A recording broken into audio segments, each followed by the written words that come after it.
Walang iya kang aso ka. Pakbit ang kinakain mo. Walang yan shih tzu to.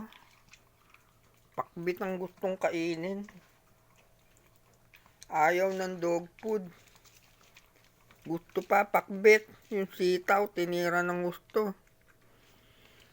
Ano ka ba naman? Yung kalabasa ba, ubusin mo rin?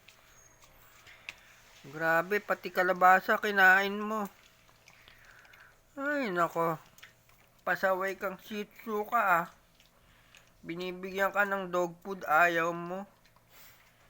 Puro pakbit ang kinakain mo, wala tuloy akong ulam. Walang yan, nilanta ka ng pakbit. Ito, ang dami-daming dog food. Ayaw niya ng kung dog food. Putang ina, gusto niya pa pakbit. Ay nako, pasaway ka talaga. Pasaway ka talaga, Amara. Pasaway ka ah. Huwag kang pasaway ha. Pasaway tong Amara na to ah. Ayan, nilapitan ka ni Batuti. Si Balupi na tumira na rin ng pakbit. Natuto na rin si Balupi ng pakbit oh. Natuto na rin si Balupi ng pakbit oh.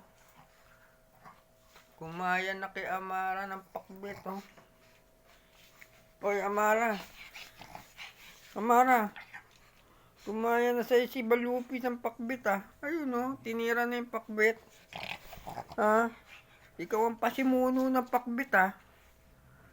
Pasimuno ka talaga. Pasaway, pasaway.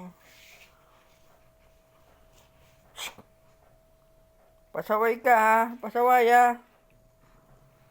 Ayan. Yan ang pasaway na shih tzu. Amara, pasaway.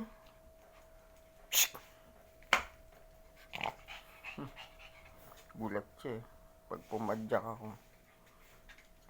Like, share, and follow nyo lang ang pasaway na shih tzu. Pakbit ang kinakain.